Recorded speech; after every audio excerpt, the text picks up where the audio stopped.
우리 고린도후서 10장 1절에서 11절 말씀입니다. 고린도후서 10장 1절에서 11절 말씀 우리 한 절씩 교독하겠습니다. 나 바울은 그리스도의 온유하심과 간도의 하심을 힘입어서 여러분을 권면합니다. 내가 얼굴을 마주 대하고 있을 때에는 여러분에게 유순하나 떠나 있을 때에는 여러분에게 강경하다고들 합니다. 내가 여러분에게 청하는 것은 내가 가서 여러분에게 대할 때에 강경하게 대하여야 할 일이 없게 해달라는 것입니다. 그러나 우리가 육정을 따라서 처신한다고 여기는 사람들에게는 나는 확신을 가지고 담대하게 대하려고 생각합니다. 우리가 육신을 입고 살고 있습니다마는 육정을 따라서 싸우는 것은 아닙니다. 싸움에서는 우리의 무기는 육체의 무기가 아니라 하나님 앞에서 견고한 요새라도 무너뜨리는 강력한 무기입니다. 우리는 궤변을 무찌르고 하나님을 아는 지식을 가로막는 모든 교만을 쳐부수고 모든 생각을 사로잡아서 그리스도께 복종시킵니다. 그리고 여러분이 온전히 순종하게 될 때에는 우리는 모든 복종하지 않는 자를 처벌할 준비가 되어 있을 것입니다. 여러분은 겉모양만 봅니다. 누구든지 자기가 그리스도께 속한 사람이라고 확신한다면 자기가 그리스도께 속한 사람인 것과 같이 우리도 그리스도께 속한 사람이라는 것을 다시 한번 스스로 명심해야 할 것입니다. 주님께서 우리에게 주신 권위를 내가 좀 지나치게 자랑했다 하더라도 그 권위는 주님께서 여러분을 넘어뜨리라고 주신 것이 아니라 세우라고 주신 것이므로 나는 부끄러울 것이 없습니다. 나는 편지로 여러분에게 겁을 주려고 하는 것처럼 보이고 싶지는 않습니다. 바울의 편지는 무게가 있고 힘이 있지만 직접 대할 때에는 그는 약하고 말주변도 변변치 못하다 하고 말하는 사람들이 있습니다. 함께 읽겠습니다. 이런 사람들은 우리가 떠나 있을 때에는 편지로 쓰는 말과 함께 있을 때에는 행하는 일 사이에는 아무런 차이가 없다는 것을 알아야 합니다. 아멘. 성도 여러분, 우리가 지난주 큐티에서는 고린도후서 8장과 9장을 다루었습니다. 우리가 소유한 것을 아끼지 않고 구제 또 헌금 그리고 나눔을 통해서 이 하나님의 은혜가 공동체 안에서 풍성해지는 것, 그리고 그것을 통해서 서로가 힘을 얻고 더 건강해지고 또 지역교회의 경계를 넘어서서 교회가 교회를 돕는, 그리고 교회가 연결되어서 주님의 몸의 그 신비를 이루는 그 내용을 우리가 함께 묵상을 했습니다. 근데 갑자기 오늘 본문에서 이 바울은 자기를 사도로 인정하지 않는 그런 고린도의 교회에 대해서 다시금 하나님의 교훈으로 권면하고 있음을 우리가 또 볼 수 있습니다. 먼저 우리가 이 고린도 교회가요, 이 바울을 어떻게 비난했는지 그 내용을 좀 한번 보겠습니다. 1절을 보면 이 고린도 교회는 바울이 고린도 교회에서 사역할 때 그때는 유순했는데 굉장히 부드러웠는데 교회를 떠나서 외부에서 고린도 교회에 편지를 할 때는 아주 강경하다, 그렇게 불만을 제기했습니다. 이 유순하다라는 그런 헬라어는 타페이노스입니다. 타페이노스. 뜻이 낮다, 낮추다, 겸손하다, 부드럽다, 이런 의미입니다. 강경하다는 헬라어는 사로입니다. 사로. 용감하다, 파이팅이 넘친다, 이런 의미를 가지고 있습니다. 근데 이것을 좋은 뉘앙스로 쓴 것이 아니라 이 자기들 앞에서는 말도 제대로 못하더니 멀리서 글로 쓸 때는 아주 용감한 것처럼, 아주 대담한 것처럼 이야기하더라, 이렇게 비꼬아서 부정적인 뉘앙스로 사용을 했습니다. 이것은 10절에도 보면 비슷하게 그렇게 반복을 하고 있습니다. 한마디로 이게 실제와 다르게 글만 번지르하다, 이렇게 비난을 하고 있는 겁니다. 9절에서 그들은 이 바울이 그렇게 편지를 쓰는 이유가 자기들한테 겁을 주기 위해서 이렇게 생각을 했습니다. 우리들한테 겁 주기 위해서 편지를 그렇게 강경하게 썼다고 생각을 했습니다. 그리고 2절을 보니까요, 이 고린도 교회는 바울이 하나님을 떠나서 사람의 속성을 가지고 인간의 본성을 따라 육체에 따라서 행동한다, 판단한다, 그렇게 비난을 했습니다. 그러니까 바울이 하나님의 거룩한 기준이 아니라 어떤 세속적인 그런 기준에 따라서 처신을 한다, 이렇게 본 것이죠. 7절에서는 이 고린도 교회가 이 바울을 겉모양만 보고 판단을 했습니다. 심지어는 그리스도께 속한 사람이 아니라고 그렇게 바울을 힐난한 겁니다. 아마 당시의 기준을 볼 때 이 바울의 외모가 좀 볼품이 없고 형편이 없었던 것 같습니다. 아니, 자기가 사도라고 하면서 어떻게 저렇게 볼품 없이 살아가지? 아니, 사도라고 하는데 어떻게 저렇게 초라한 모습으로 다닐 수가 있는가? 그렇게 생각을 했습니다. 8절을 가만히 보면 이 고린도 교회는 바울이 이 자기의 권위를 지나치게 앞세우고 자랑한다라고 그렇게 비판을 했습니다. 요약해 보면 고린도 교회는 바울을 사람이 보는 앞에서는 제대로 말을 못하는데 안 보이는 곳에 가서는 마치 자기가 영적으로 굉장히 대단한 사람인 것처럼 그렇게 행동하는 사람, 큰 소리 치는 사람, 하나님의 기준이 아니라 세상의 기준을 따르는 사람, 외모도 볼품이 없고 참 초라한 사람, 그런데도 사람들 앞에서는 자기가 사도라고 뻐기고 자랑하는 사람, 이렇게 고린도 교회는 바울을 비판을 했습니다. 성도 여러분, 우리가 이 오늘 본문을 보면서 이 고린도 교회가 보이는 행태, 바울에 대해서 이렇게 가지는 자세가 참 잘못됐다, 나쁘다, 이렇게 생각을 합니다. 근데 우리가 한 번 더 생각해 보면 정도의 차이는 있지만 사실 우리도요, 이 고린도 교회가 저지르는 실수, 그런 잘못을 범하는 경우가 있음을 우리가 고백을 할 수밖에 없습니다. 같은 교회 안에 있지만 말을 잘할수록, 보이는 외모와 신체가 좋을수록, 어떤 인간적인 부족함과 연약함이 적을수록, 재산이 많을수록, 차가 더 고급스러울수록, 공부를 잘할수록, 좋은 대학을 다닐수록, 세상에서 인정하는 직장과 직업을 가질수록 우리가 더 관심이 가고 더 존중하려고 하고 더 그런 사람들을 대우하고 세우려고 하는 그런 우리 자신의 모습을 우리는 볼 수 있습니다. 제가 심지어 어떤 교회는 이런 교회도 들었습니다. 그 교회에서 장로가 되려면 5천만 원을 헌금을 해야 된다고 하더라고요. 5천만 원. 그러니까 5천만 원을 현금이 없으면 교회의 장로가 되지 못하는 그런 교회도 있더라고요. 그 정도 재정적인 능력은 있어야 교회를 이끄는 리더의 자리에 앉을 수 있다, 이런 논리입니다. 우리 은혜 선물교회는 이런 것이 없는 건강한 교회입니다. 하지만 우리가 한국 교회의 문턱이 너무 높아졌다, 이런 비판에 대해서 우리가 같은 교회로서, 같은 예수 그리스도의 몸을 이루는 교회로서 참 돌아볼 필요가 있습니다. 그런데 성도 여러분, 지금 우리가 사도 바울이 이렇게 자기를 비난하고 폄하하고 깎아내리는 고린도 교회 성도를 향해서 어떤 말을 하고 어떤 태도를 가지고 고린도 성도들을 대하고 있는지 우리가 잘 보고 배워야 합니다. 1절을 한번 보십시오. 우선 사도 바울은 자기를 비난하는 이 고린도 성도들에게 이렇게 이야기합니다. 그리스도의 온유하심과 관대하심을 힘입어서 여러분을 권면합니다. 지금 고린도 교회는요, 이 생명을 바쳐서, 목숨을 바쳐서 교회를 세우고 헌신했던 이 바울에게 저지르는 행태를 보면 이 참 가관도 아닙니다.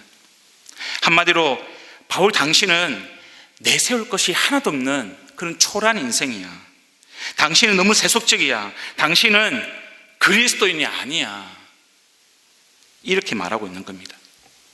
오늘 본문을 묵상하는데 이런 생각이 들었습니다. 만약에 우리 은혜샘물교회 성도님들이 몇 분이라도, 아니 한 분이라도 저에 대해서 이렇게 비난한다면 나는 어떻게 반응했을까? 억울하고 화가 나는 건 당연한 거고요. 글쎄요, 제가 너무나 억울하고 화가 나서 제 스스로가 어떻게 행동했을지 상상이 안 갑니다. 상상이 안 가. 지금 생각해서는 당장 찾아가서 따지고 저도 똑같이 그렇게 비난하고 손가락질하고 욕하지 않았을까, 그렇게 생각이 듭니다. 하여간 적어도 바울처럼 이렇게 말하고 행동하지는 못했을 것 같습니다. 그런데 바울은 이런 상황에서 먼저 그리스도의 온유하심과 관대하심을 힘입어서 여러분을 권면합니다, 이렇게 말하고 있습니다. 사도 바울은 고린도 교회를 세운 교회 개척자였습니다. 최고의 리더였습니다. 충분히 권면이 아니라, 촉구가 아니라, 부탁이 아니라 명령할 수 있는 권한이 있었습니다. 충분히 그런 권위가 있었지만 그는 의도적으로 지금 위압적으로 명령하지 않고 있습니다. 오히려 그가 택한 것은요, 예수 그리스도의 모델이 되는 것이었습니다. 예수님은 하나님이셨지만 종으로 이 땅에 오셨습니다. 예수님은 사람들에게 순종을 강요하지 않고요, 먼저 자기를 믿으라고 요청하셨습니다. 바울도 이런 예수님을 본받아서 이 온유함과 관대함으로 자기를 비난하는 고린도 교회 성도들을 대하고 있는 겁니다. 예수 그리스도를 자신의 모델로 삼은 겁니다. 이 관대함이라는 헬라는요, 에피에이케이아스입니다. 이 단어가 가지고 있는 의미는 당시 헬라 문화에서 이 재판관이 범죄자들에게 관대한 아량을 베푼다, 이런 의미를 가지고 있습니다. 온유함은 헬라어로 프라우테토스입니다. 이 단어는 친절하다, 쾌활하다, 이런 의미를 가지고 있습니다. 바울의 이런 모습을 보면 이 성령의 열매, 오래 참음, 인내가 떠오릅니다. 바울이 이렇게 인내할 수 있는, 오래 참을 수 있는 그런 힘이 어디서 나오는 걸까? 바로 고린도 교회를 향한, 이 고린도 성도들을 향한 사랑이죠, 사랑. 그런데 이렇게 사도 바울이 사랑의 모습을 보일 수 있는 힘은 또 어디에서 나오는 걸까? 그렇게 비난하고 힐난하고 폄하하고 자기를 향해서 손가락질하는 고린도 성도들을 안고 사랑할 수 있는 그 힘이 어디서 나오는 걸까? 그것은 바로 지금 바울이 모델로 삼은 예수 그리스도께서 교회를 핍박했던, 교회를 박해했던, 교회를 죽이고자 했던 자기를 오래 참으시고 구원하셨던 그 사랑을 깊이 체험했기 때문입니다.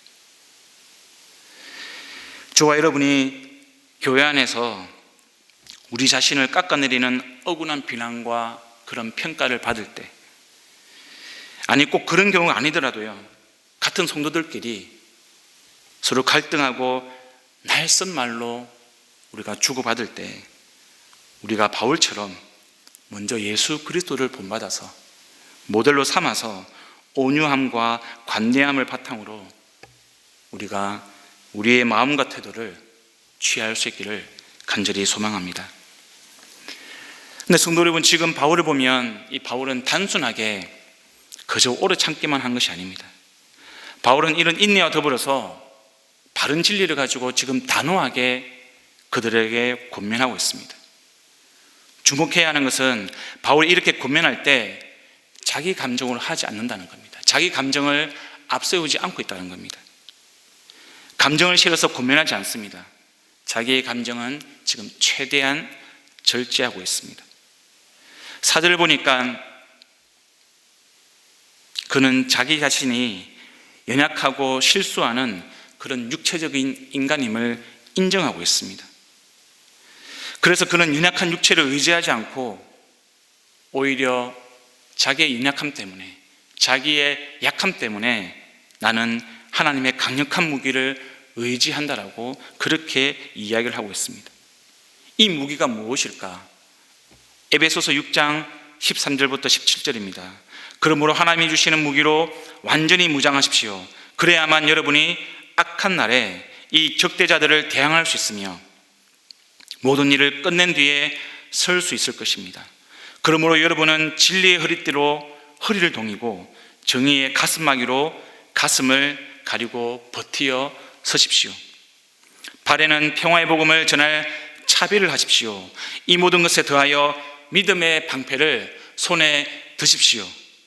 그것으로서 여러분은 악한 자가 쏘는 모든 불화살을 막아 꺼버릴 수 있을 것입니다.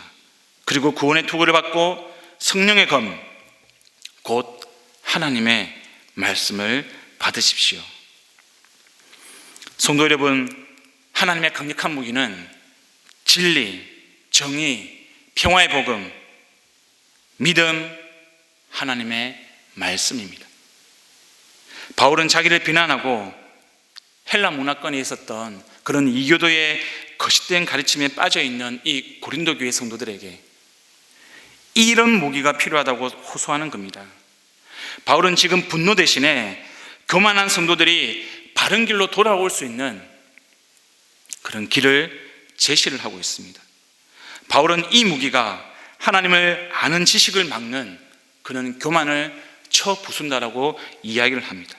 그리고 우리의 모든 생각을 그리스도께 복종시킨다라고 그렇게 말하고 있습니다. 하지만 바울은 그리스도께 순종할 것을 이 성도들에게 부탁하면서도 끝내 복종하지 않는 사람들은 가서 내가 처벌할 것이다, 이런 경고도 잊지 않습니다. 사랑하는 성도 여러분, 고린도 성도들처럼 우리가 잘못된 믿음에 빠지면 하나님의 무기가 아니라 우리는 자꾸 외모, 재산, 권력, 명예, 지위, 이런 육체의 무기, 세상의 무기를 의존하게 됩니다. 근데 이것으로는 우리의 교만을 쳐 부술 수가 없습니다. 오히려 이런 무기를 우리가 손에 들고 있으면 우리는 점점 더 교만해질 뿐입니다. 더 타락할 뿐입니다. 더 진리에서 멀어지고 하나님으로부터 더 멀어질 뿐입니다. 하지만 저와 여러분이 어떤 사람입니까? 그리스도께 속한 사람들입니다. 그리스도께 속한 사람은 육체와 세상의 무기를 의지하지 않습니다. 하나님의 무기, 진리, 정의, 평화의 복음, 믿음, 하나님의 말씀으로 무장하는 사람들입니다. 저와 여러분이 그런 사람들입니다. 우리가 붙들어야 될 무기는 그런 무기입니다. 교회에서 문제가 일어날 때, 갈등이 생겨날 때 해결하는 열쇠가 바로 이것이다라고 지금 사도 바울이 이야기합니다. 우리의 삶의 문제를 해결하는 열쇠가 바로 이런 무기입니다. 하나님의 무기. 세상의 무기가 아니라는 것을 꼭 기억하시길 바랍니다. 우리가 오직 이 하나님의 강력한 무기를 의지하고 우리의 모든 생각을 오직 예수 그리스도께 복종시키면서 이 한 주간도 하나님의 무기를 가지고 승리하는 그런 저와 여러분이 되기를 우리 주님의 이름으로 축원합니다. 이 시간 우리 말씀을 위해서 함께 기도하시겠습니다. 그리고 오늘은 다음 세대를 위해서 기도하는 날입니다. 여러분, 우리는 다음 세대를 위해서 참 많이 사랑하고 또 우리의 에너지를 우리 다음 세대를 위해서 쓰고자 하는 교회입니다. 우리 어린이 교회, 청소년 교회, 청년 교회, 그리고 이 샘물학교 지체들이 세상의 무기가 아니라 하나님의 무기를 의지하는 우리 그리스도께 속한 사람, 그런 사람들로 성장할 수 있도록 기도해 주십시오. 그리고 우리 6월 말에 있는 VIP와 함께하는 부흥 사경을 위해서 기도해 주시길 원합니다. 세상의 무기를 의지했던 영혼들, 하나님을 알지 못했던 영혼들, 그 영혼들이 예수님을 영접하고 하나님의 무기를 의지하는, 그것을 소유하는 인생으로 변화되는 역사가 일어날 수 있도록 하나님 함께하여 주시옵소서. 그리고 가지고 오신 기도 제목으로 기도하시고 돌아가시겠습니다. 기도하겠습니다.